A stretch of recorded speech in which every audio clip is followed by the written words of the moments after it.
Well, hello everyone. Welcome to today's webinar. This session is being recorded and streamed on ITDP's YouTube channel, where you can find past webinars. It is an exciting session in which we will learn about ITDP's new Cycling Cities campaign, mobilizing cities to join the movement for more access to safe cycling. Post-pandemic recovery created opportunities for cities to utilize the benefits of cycling for people, the environment, and cities themselves.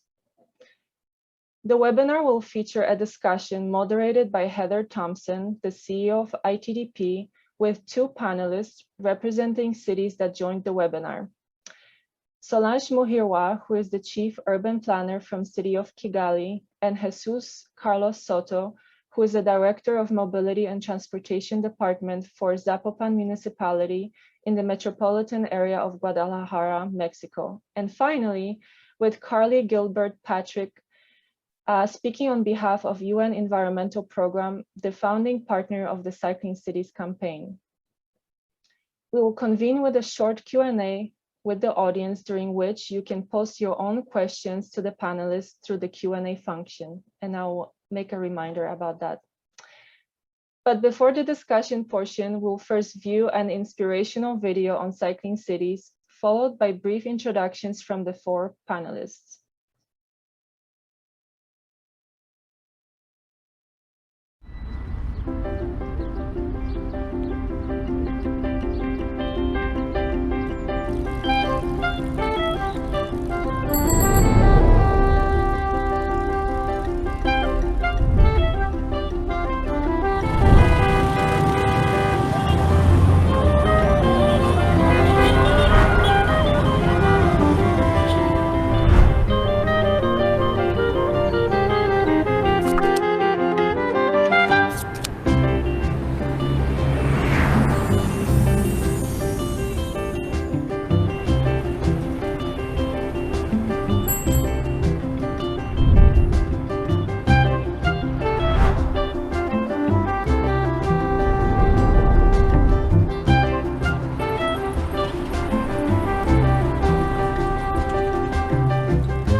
Great.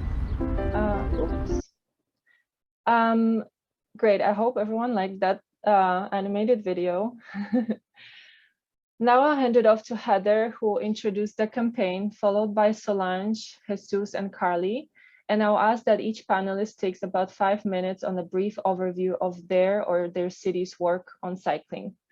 So welcome, Heather. Please take us further.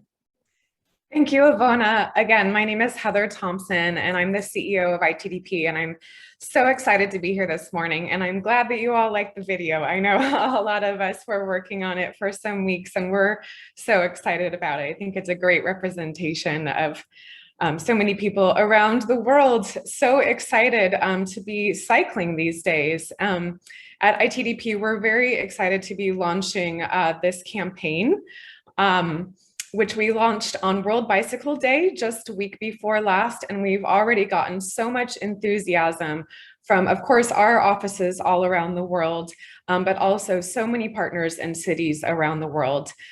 Most of you, I'm sure, are familiar with ITDP, but in case you aren't, we're a nonprofit organization with offices all over the world. Our headquarters are in New York, which is where I am now, but we have offices all over the world that focus on helping cities develop their cities to be more focused on moving people and not cars through sustainable transportation. And we've been working on cycling for many, many years, since our founding more than 35 years ago. And we've been so happy to see in the last couple of years, despite the negative impacts of the pandemic, one benefit has been much more attention to the role that safe cycling can play to move people around in our cities. And as we've seen more and more people using cycling, we wanted to make sure that this growing mode of transportation and popularity remains permanent as we come out of the pandemic. So all of our offices around the world decided that we wanted to come together and launch a global campaign focused on the cities where we're already working, but also getting many more cities and many more partners to join us. So our goal, if you can show the slides, please, is to have 25 million more people located near safe cycling lanes by 2025. And that is basically with the assumption that all cities around the world, about 250 or more cities around the world, improve their cycling infrastructure by 25%. So it's not a huge ambition, it's a possible ambition, but one that would really change the dynamics of our cities. And the way we get there is easy. First and most important is to really make sure that we have safe infrastructure for cycling through networks of protected cycle lanes. But that's not all. We also need to make sure that we have good policies to make cycling safe, like speed limits for cars. We need to make sure that we have enough funding going to safe infrastructure and to support cycling in our cities, and to make sure that there's educational campaigns to also support cycling, getting more people on bikes, like women and children, teaching people how to cycle and how to cycle safely in cities. We hope that many cities will join us, and we're already so excited to have a number of cities on board with us since our launch just a couple of weeks ago, and really excited to have some of them here with us today, and also partners. With cities, what we have to offer is bringing cities together to help them understand how to develop a great cycling infrastructure and policy. So we're planning a number of capacity building webinars and curriculum that we will launch over the course of the next couple of years so that cities can continue to improve learning from one another. We have customized tools and action plans that will help cities identify the barriers for improvements and help address those. We're going to bring cities together to learn from one another and have knowledge exchange. And then as cities improve, we want to make sure that we're broadcasting that progress and creating more ambition for other cities to be inspired by the progress of the cities that are on board with us for this campaign. We also welcome partners on board. We know that there's many civil society, nonprofit organizations around the world working in cities to encourage more cycling, and we want you to join us in this campaign. We can bring you in to help provide technical assistance to cities, offer you to come in and be part of our webinars and events, help have you bring on additional cities. And of course, we hope that you'll help us through media and social media channels to amplify the progress that we're making collectively, and again, inspire other cities to join us. So with that, we again already have a ton of enthusiasm from a lot of partners. If you can go to the next slide, Ivana. Many partners already joining us. Again, we have some of them here today, but cities around the world have already joined us. Rio, Kigali, Recife, Guadalajara, Cairo, and many more cities are planning on joining up. And many partners, both local partners and international partners, ICLEI, NUMO, the FIA Foundation, UN Habitat, and UN Environment Program, just to name a few. So with that, let us get into a discussion. And I'm very happy to have Solange, Jesus, and Carly here to talk a little bit more about their organizations and their cities and why they have joined up for the campaign and why cycling is important to them. So with that, let me turn it over to Solange.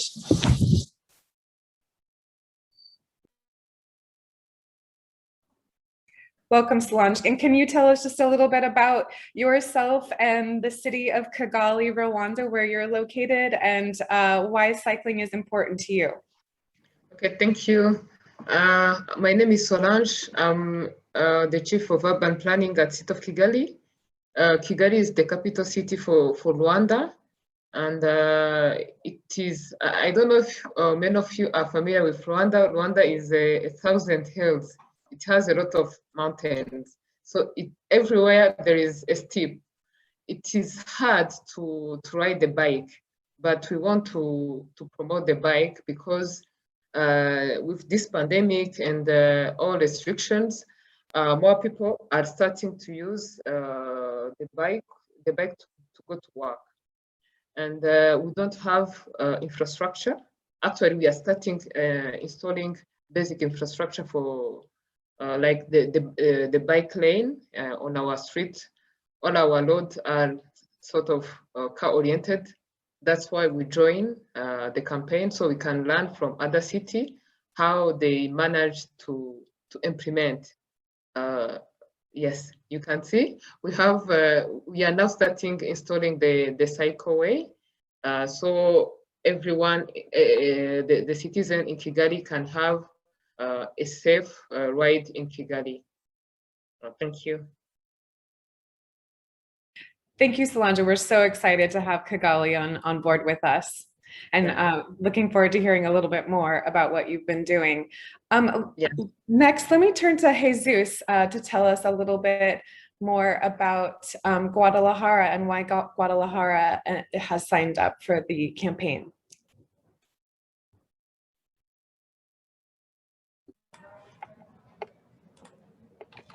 Thank you. Good morning to everyone. Thank you, team of ITDP, for the invitation. I'm very happy to be here with you to join to this campaign. First, a few notes about the metropolitan area of Guadalajara. It's a large and not very dense city. It has around 5 million citizens and 2 million cars. Our city is almost flat and has only 3 months of rainy season. And while we are one of the cities in Mexico with more cyclists and bike paths, there is a lot of questioning by a social sector where cycling mobility can really help to solve our mobility issues. As authorities, we are convinced that bicycles are a solution. For example, our city has around 40% of car trips that just go 5 kilometers away from home or workplace. And more of those car trips should not exist. They contribute too much to the climate crisis and too few to solve the mobility needs. In the past, Guadalajara was a bicycle town. That paradise was lost against cars. In the 70s, even the local police prohibited bicycles in main avenues and even considered banning bike sales to stop crashes involving cyclists. But many years after, in 2004, the things changed. In that year, we started our car-free Sundays, and they were a huge success. The people tested the streets in a totally different way and started to dream with a new scheme of city. After that, we have a renaissance of the bicycle movement. The local record was over 5,000 cyclists in a single bike ride. In 2011, we organized the 10th International Congress towards car-free cities of the car-free network. And 4 years later, in 2015, the city created the Departments of Mobility and Transport that teamed up with the state government and also with the metropolitan institutions. Since their creation, every year we have new protected bike lanes, and now we have more than 200 kilometers of bike lanes. We also have a bike share system with 274 stations and over 3,000 bikes. The system has reached 16 million trips in 6 years. Bikes are allowed in our metro, and the city has already received 1,060 natural gas powered new buses, almost all of them with a bike rack. We also have some mass transportation systems like light rail and BRT lines, and at this moment, 41 kilometers of BRT are being built on the peripheral ring that surrounds the city, along with 83 kilometers of bike lane, which will constitute the longest cycle lane in the country. Already, around 4% of the total trips in the city are done by bicycle, and we do have the ideal conditions to achieve a lot more of intermodal trips. The pandemic forced us to speed the process of building more bike lanes. And at the beginning, we started with pop-up bike lanes that later became permanent. We implemented 15 kilometers of bike lanes in the municipality of Zapopan and 13 in the municipality of Guadalajara, not only as a strategy for epidemic prevention, but also part of the growth of the cycling network. In only 3 months, we witnessed an increase of 26% of the cycling trips, 50% 1 year later, and the presence of women cyclists increased by 51%. Thanks to the pandemic, we know that we can go faster in the implementation of bicycle lanes, of course, with enough money. Looking forward to the future, we have to accomplish at least 1,600 kilometers of bike lanes considered in the Metro Area Bike Plan to connect all the destinations. The main issues we encounter are two. One, lack of enough resources, enough money. And second, social opposition. There is a sector that tirelessly defends public space for cars. They constantly employ lawsuits against bike lanes, which, although they do not prosper, they slow down the process. We have to convince them, and also the local media that supports sometimes this sector in an increasingly convincing way. We agreed to be part of the campaign because we want more citizens and decision makers to realize bicycle mobility is a serious business with international visibility and with huge impact on public policies regarding health, sustainability, economy, and quality of life in general. We want to convince everyone to put more effort, time, and money into it. We think being part of an international campaign can accelerate the necessary cultural shift. We know we are still far away from our dreams, but we also know that we are on the right track. Thank you so much. Thank you, Jesus. That is really inspiring to hear. Guadalajara has done so much already to grow cycling in the city. I'm sure can add a lot of knowledge and inspiration for other cities that are trying to do the same. So it's so great to hear. Next, let me turn to Carly. I know, Carly, you are a huge advocate of cycling and have been a great spokesperson at the UN Environment Program. Can you tell us a little bit more about yourself and about what you've been doing at UN Environment to support cycling around the world?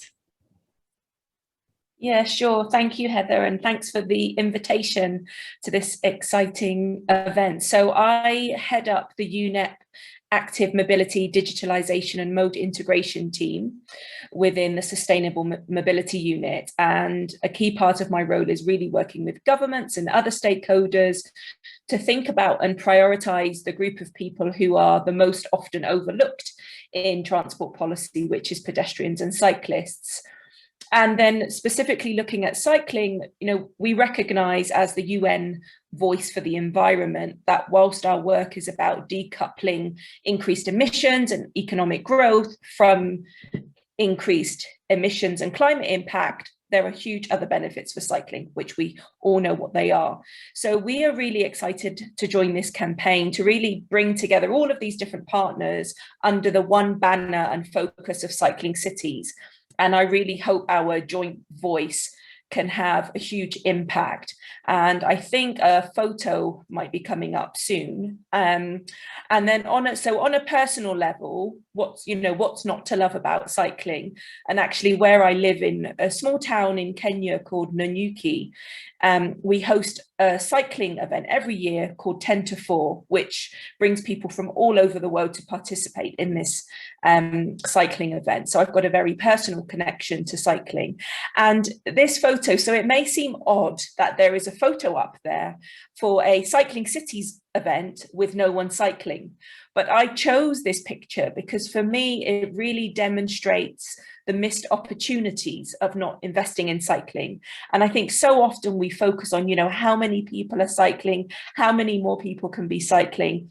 But for me, what's really important is thinking about all the people who are not cycling and why. And this photo really shows, if you look at the man who's in the front with this heavy bag, what it would do for him if he could cycle. There's a woman behind him, if she had safe infrastructure, how much more effective her journey home would be. And then if you look in the background, there's like traffic going down one lane. And then if you look up, you can even see the traffic coming in the other direction. So, and I always just think, imagine what this picture could be if this was a cycling city. And hopefully with your leadership and the support of all of us, every city can be a cycling city. So thank you, and looking forward to the journey ahead together. Thank you so much, Carly. Yes, that photo is so emblematic of so often what we see, right? Where it's cities, you can just close your eyes and imagine if we took away all of the cars and made that same space safe for cycling, how much less air pollution we would have in our cities, how much more active people would be and get more exercise, how we would be contributing much less to climate change. And we all know that cycling is affordable and therefore so much more accessible to everybody.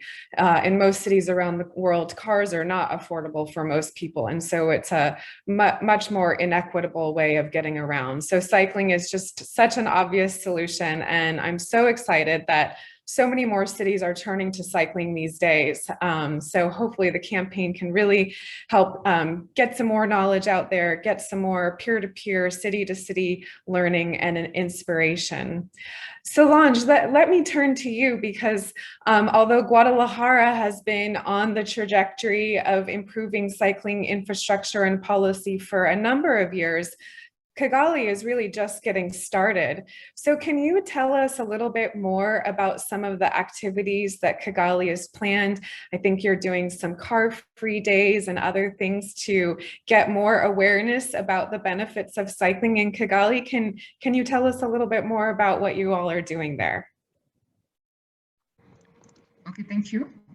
In 2016, the government of Rwanda has launched an initiative called Kigali Car-Free Day. The first week and the third week of each month, some streets are open only for pedestrian and for bike, only to use those streets.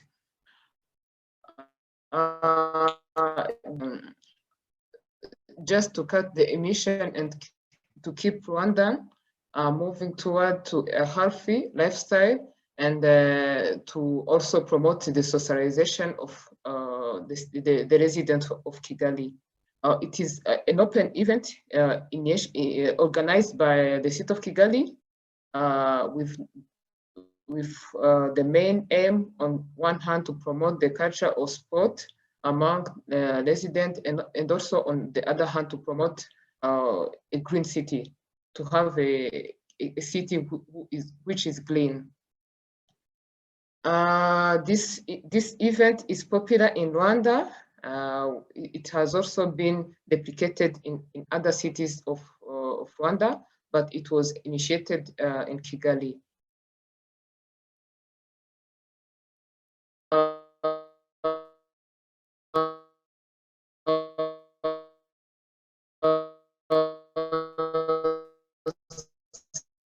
Since the people are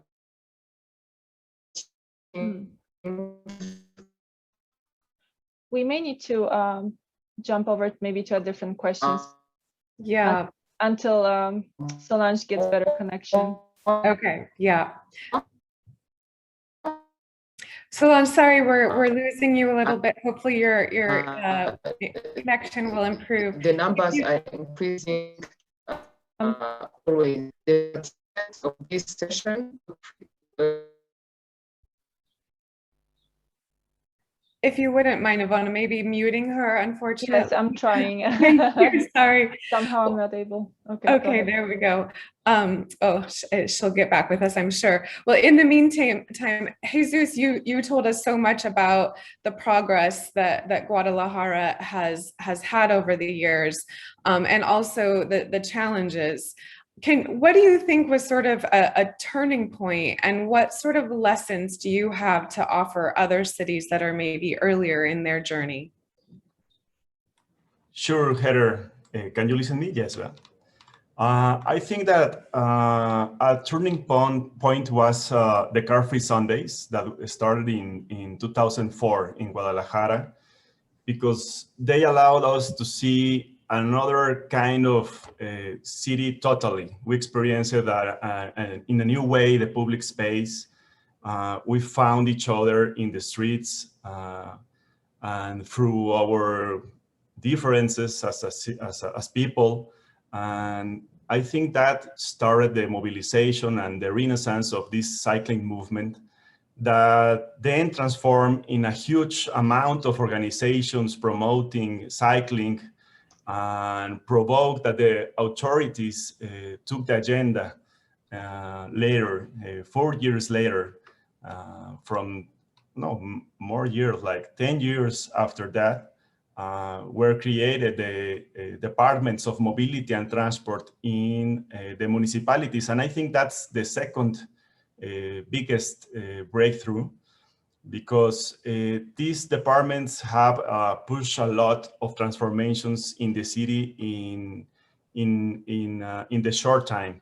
So I think it's essential for every city to have this kind of institutions, also in a metropolitan level, as we have to coordinate all our efforts. That has been like one of the most important labors in our city, to coordinate the efforts of all the municipalities, all the cities that make the metropolitan area. And of course, we have done master plans for all the city that are essential to keep accomplishing during the time. And I think that's another aspect that can help every city around the world. And for example, another thing that has helped a lot us is to work through the private sector also, in hand with them, through the implementation of process in the private developments of the city. So the directions of departments of mobility in these municipalities can help about the establishment of municipal procedures for the review of all urban development prior to its construction. So to ensure that active mobility measures are contemplated and articulated with the municipalities' own projects. That's fantastic. I mean, it sounds like the city really has embraced cycling from beginning to end, in thinking about infrastructure policy and development. It's so important. I'm sure the master plans play a huge role in that. Earlier, you mentioned also that during COVID, the city had moved to implement pop-up lanes that have now become permanent. Can you say a little bit more about that? Yeah, I think that was one of our main strategies the last year. We presented the pop-up bike lanes as emergent bike lanes, not as temporary bike lanes. And we did a very detailed process to detect where these bike lanes were most needed in relation to the public transport, the public transportation, where the COVID disease was spreading more through the population. So after detecting these main avenues, main streets that needed this infrastructure, we implemented in a few months the first segregated, protected bike lanes with few resources. And after that, we started a process of building them as permanent. So it was a great push to the local agenda that the COVID allow us to implement and to learn how to do this with few resources and in a short time. So this is a huge experience that we can share with everyone in the world, of course, and we want to see this happening in all the cities of Mexico also. So we hope to be also like an inspiration for everyone to make more and more bike lanes, as we have been doing this last year. That's fantastic. And I know there are a number of cities in Mexico interested on coming on board on the campaign, so we welcome them. I think some of which have already built some pop-up bike lanes and are thinking about making them permanent. So maybe this campaign can help get that over the line. Well, thank you. And it's also so great to hear both Kigali and Guadalajara have done car-free days. And I think in some ways the pandemic was like, you know, a months long car-free days where the the cyclists could really get to the streets and feel a lot more comfortable. I know here in New York, the bike share system keeps breaking the records of number of cyclists per day, because more and more people feel comfortable with less cars to get on the bikes and try it out and see how comfortable it is. And once you feel how safe it can be and how active and you know, what a great experience it is, I think more and more people are going to stay on the cycles and not get into the cars, which is so great. Carly, let me turn to you. I know you all have a number of really important partnerships with other organizations and are really thinking through kind of some of the major barriers and how we can help cities get over those barriers. Can you tell us a little bit about some of the specific efforts you all are doing and some of the lessons that you can bring to the coalition of cities and partners that join the campaign? Yeah, sure, of course. So, I mean, I think one of our priority focuses will continue to be putting in place policies, which sometimes seems a bit like the boring bit, but we always have this steady drive to make sure the policy framework is in place, because that's, as we see it, that's the groundwork for change. It's the foundation for everything that comes after that. But of course, without implementation, the policy is useless. So we're working on a few really exciting things at the moment, all in partnership with different stakeholders to really drive those policies home and convert them into real change. So one of the things we've been doing is working with the World Health Organization and their active mobility and law team to provide training actually to lawyers. And we've started this on a pilot basis in Tanzania, but really building the capacity and knowledge of lawyers sitting within national and city government, who are the ones writing regulations and legislation, to really help them think about what those legal hooks might be. So if you've got a policy for cycling, what can you kind of back that up within regulation as to give it kind of teeth? So like I said, we've started in Tanzania, but the idea is to roll it out to other countries. The other thing that we've done is pulled together about 50 organizations who are all working in Africa for walking and cycling in a kind of network, and, you know, organized, including ITDP, C40 Cities, World Resource Institute, University of Cape Town, NGO, civil society. We're all working on walking and cycling in Africa, and we're basically working out how we can share knowledge with each other so that we are not duplicating. And also the aim as the network develops is to actually have joint projects and activities together. So rather than one voice, we're this big group. You know, so definitely I think, you know, going into any coalition or campaign, this idea that many voices works better than one is something to take forward, and what's so great about Cycling Cities. Then at a global level, we've started a small working group of multilateral development banks. It's quite an informal small group, but really just starting to have that conversation, because yes, the buck stops with the government, but actually the banks are giving out huge multi-million and billion-dollar loans for transport. And we feel there's a responsibility there that, you know, if you're building a highway, but you know that only 13% of the population are driving and 70% of the population is using active mobility, there's a responsibility as a bank to make sure those loan funds are used responsibly. So we're doing that. Kind of as a side of that, still looking at financing globally. At the end of the year, we will be launching a report on a global outlook on financing for walking and cycling. So who's funding walking and cycling and how are they funding it? So that will be coming out at the end of the year. So yeah, thanks. That sounds great, Carly. So many really practical things. I think in both comments from Solange and Jesus, those things have come up, right? Having to continue to fight the car lobby with getting the right policies and regulations in place. So it sounds like training of lawyers in the government is such a practical thing that could benefit so many cities from learning from, and focusing on finance. We know that in so many cities around the world. It is the multilateral development banks that really have so much power in the infrastructure that they choose to finance. And so often that is focused on moving cars and not necessarily moving people with walking and cycling, and highways are built without pedestrian areas or cycling areas. So it's so great that you are really bringing banks together to focus on that.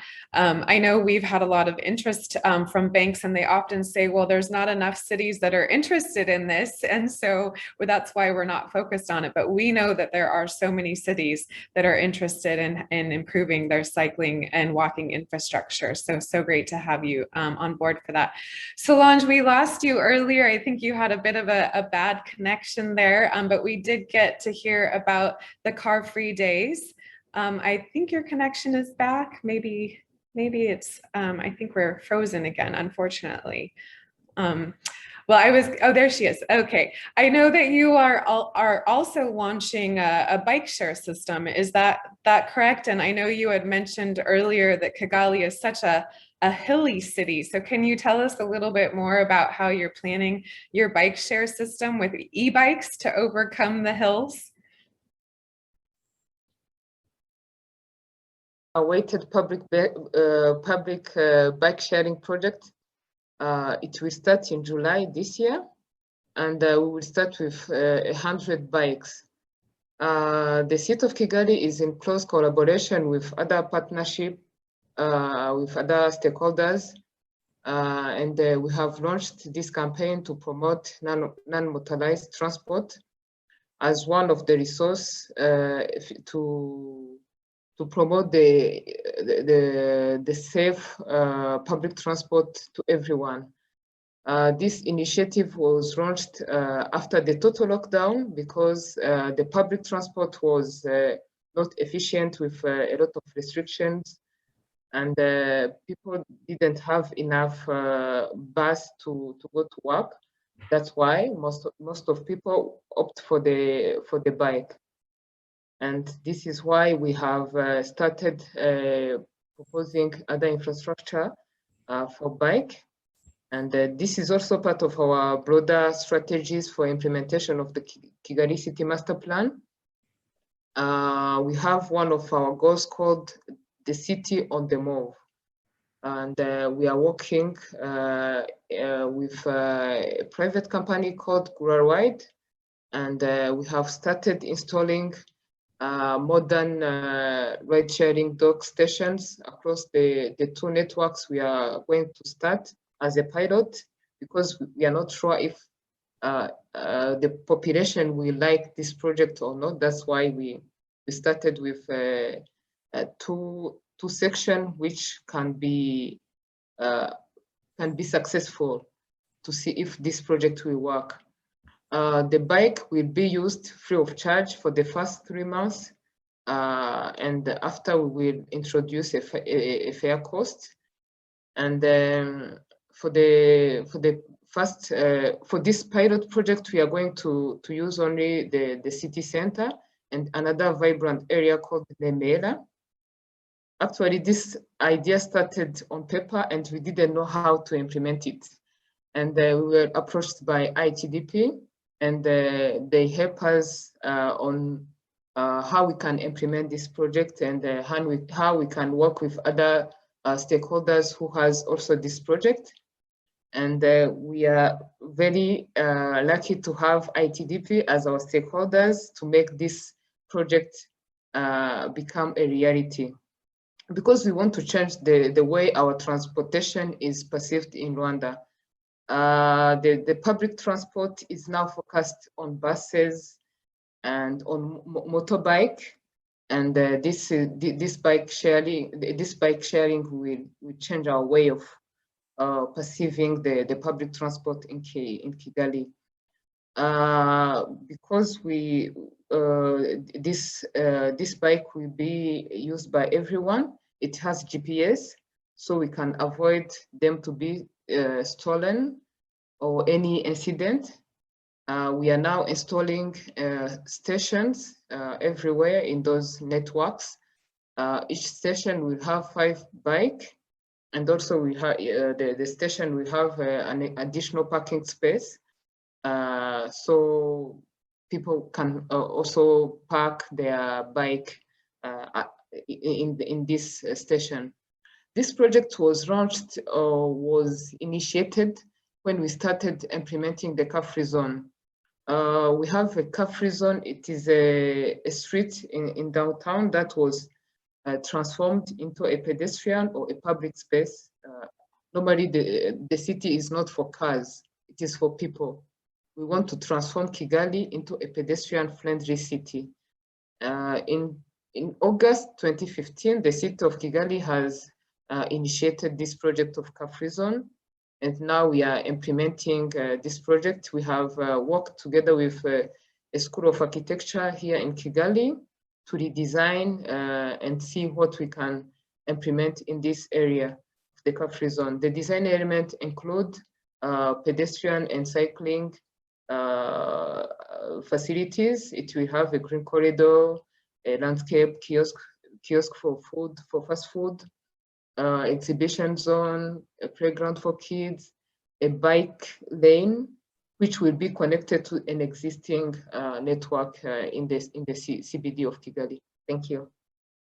That's fantastic, Solange. And all along the way, you talked about local businesses and local partners that are part of the effort, which I think is always so tremendous with bike share programs, including e-bike programs, that it really is an opportunity to bring in more local cycle manufacturing and businesses and bring them on board. And so often we're convinced that cars are the big business opportunity when we know that most of the time cars are imported from other countries and the fuel is often imported, and you know it's a big economic loss in many ways to many people, whereas cycling can offer so many more business and economic development opportunities for many more people. So it's great to hear how many partners and players are part of the mix as you expand cycling. And I'm so glad that ITDP is there to help you in the city of Kigali. I think when you launch the bike share, it will be one of the first bike share programs in all of Africa. So I know there's a number of cities that are in the pilot phase, and maybe it can be a race to the top to see who launches first with the most number of cycles. But you know, any start is a good start, and it will be great to have cities learn from one another. Like Cairo, I know, is another city that's just about to launch a new bike share system, which is really, really exciting for the city of Cairo. So you all can maybe learn from one another. Well, we've already had a great discussion. I see that there's a number of questions in the Q&A box. So let me turn it over to Ivona, who can bring up some of the key questions that have been asked by the audience for us for our discussion. Great, thank you so much everyone for sharing and for the insights. That was really great. So just pick a few questions. We have about 15 minutes. The first one is for Jesus from Eduardo. He says, what were the main challenges that you were facing in order to coordinate and find and push with the political will to implement the bike lanes initiative? And congratulations. Thank you, Eduardo. I don't know if I get well the question. I think that it is about how we did to combine the private and public sector to make more bike lanes. Is that correct? Yes, that is correct. Well, I think it's something that has been happening along a lot of years with the social organizations working in that agenda, promoting the biking in the city, making a lot of forums, events, also where ITDP has been part of that public dialogue with the different sectors in the city. But I think that with the private sector, it's essential for them to understand that the quality of life has direct impacts in the product, in the capacity of the production of the city in economic terms. So we have done a lot of research in that aspect to show how the workers can increase considerably their levels, their quality of life with the cycling capacities of the city, and how it has a direct impact in health aspects, economic aspects, time aspects, happiness also aspects of their lives. So the documentation of all this is essential to change the minds of each time more people. Right now, we are facing more an opposition by another kind of sector, maybe from the middle class, that has a raw thinking that the car alternatives is the only one. And I was already listening to Carly in her last intervention, and I was reminded that we are even talking to human rights protection institutions to explain them that the complaints of motorists about the violation of rights by losing lanes for cars is actually the defense of the rights of everyone. So we are also in that level of public discussion here in the metropolitan area of Guadalajara. And well, that's what I can say. There is nothing more like powerful than the evidence done by the construction of the bike lanes. Once you see the people using them, you have the testimonies of the people using them, then you can show in a more consistent way how this is a very powerful and transformative experience for the city. Great, thank you, Jesus. There's a somewhat similar question to Solange from Jack, and it asks, has there been any public resistance to the different measures implemented in Kigali, and how were such issues addressed? Yes, of course. For example, for the Car-Free Day, because it is twice a month, and some roads are closed to the cars, and people are not happy. The car users are not happy with this initiative. Yes, it has been some resistance, but we have provided alternative roads for those car users, and we are also constructing other alternative roads, so the movement in the city will not be interrupted. But also this initiative will continue as planned. And also because we have the government, the political support, it is easier to implement such initiative. And also for the car-free zone, it was not welcomed by everyone, especially shop owners along that street. But with time, they come to see the importance and the benefit of this car-free zone. And for the bike sharing, let's wait and see. But we are learning from the best, and we have a support from experts. I think it will be a great project. And for this project, I can say people were suggesting, instead of providing a dedicated bike lane, can you please provide dedicated lane for motorcycle? But we are now going green. We should also think also about the bike. Great, thank you, Solange. Now question, I guess, for all of you. It's from Agar from Indonesia. He's describing how during the pandemic, there was a small boom of cycling and people commuting on bicycles or working from home. And now that the pandemic is receding, that trend is decreasing. So he's asking, is there any strategic way on how can we keep the trend and the culture long lasting? It's Carly. I'm happy to jump in first. Yeah, it's really interesting. I mean, you know, we've seen during COVID fewer cars, clearer skies, bird song, reduced air pollution. You know, it's been absolutely lovely.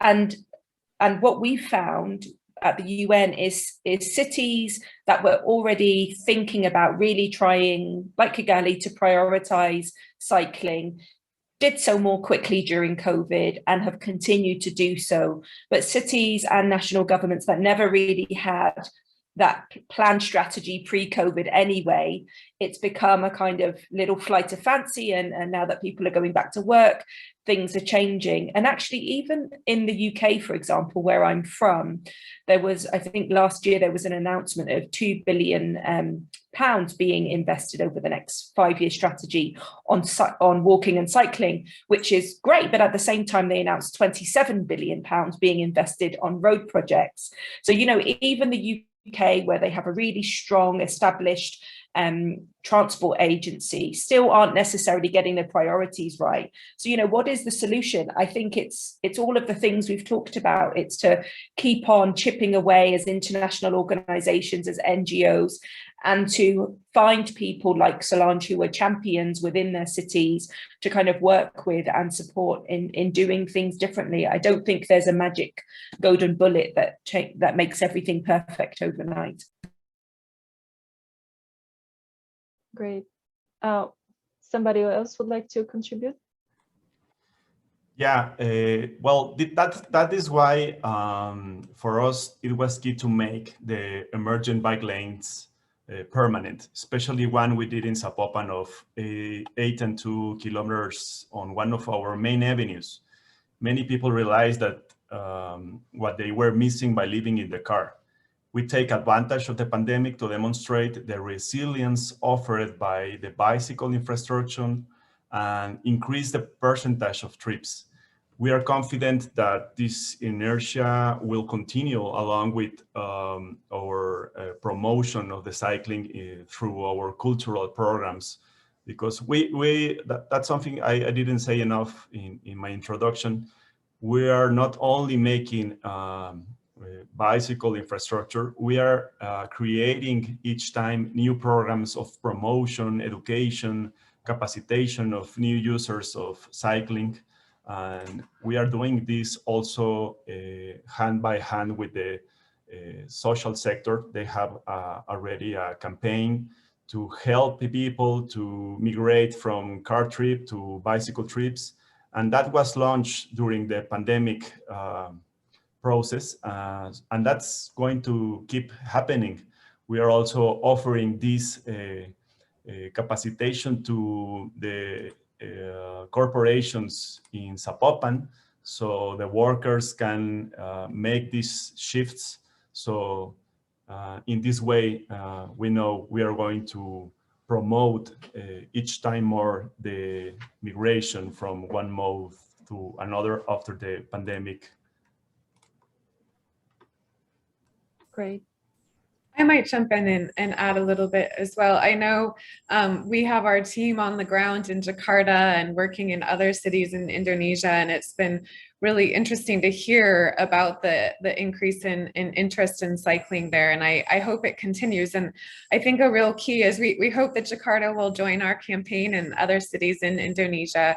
But I think the real thing is to as Carly said, and Jesus and Solange display, it's really about commitment from policymakers to keep implementing programs and policies and infrastructure that can encourage people to continue to cycle. It doesn't happen on its own. It really takes political will and commitment.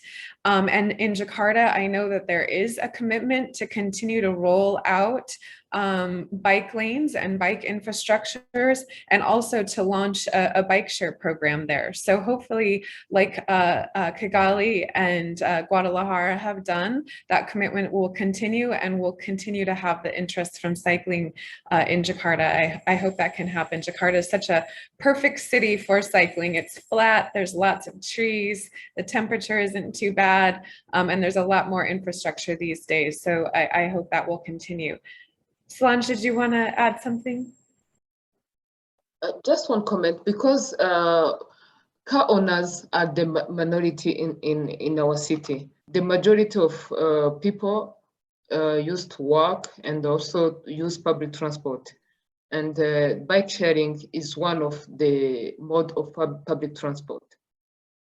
And I think we should provide basic infrastructure for people who want to walk and people who want to ride a bike.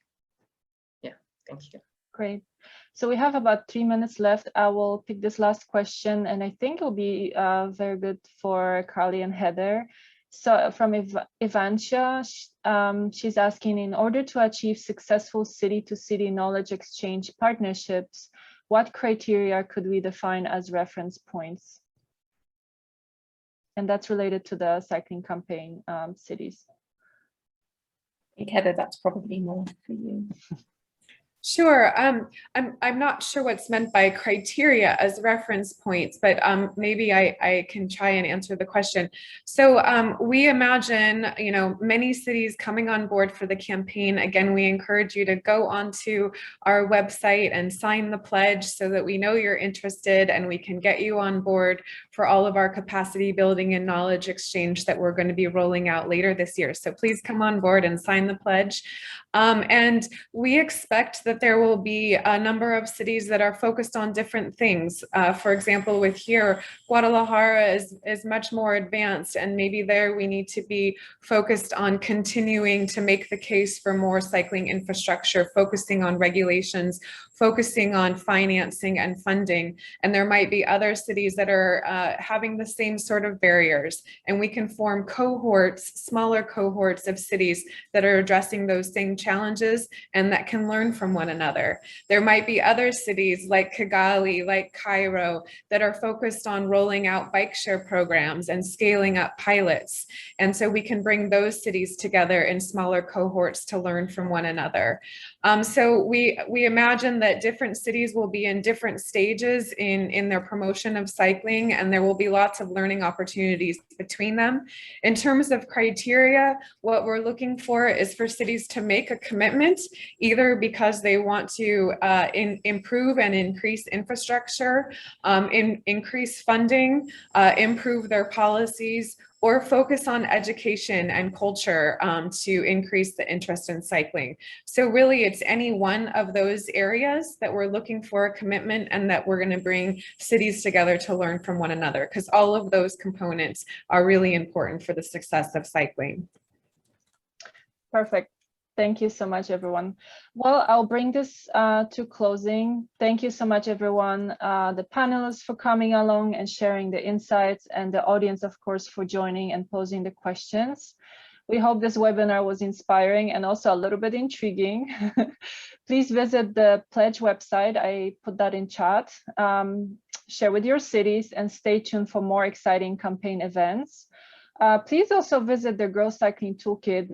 It's ITDP's interactive tool that helps cities gauge on the gaps in cycling, which could be actually a good first step for cities that are thinking about joining the campaign. And here's the link as well. So thank you so much again, and see you again soon. Thank you. Please join us for the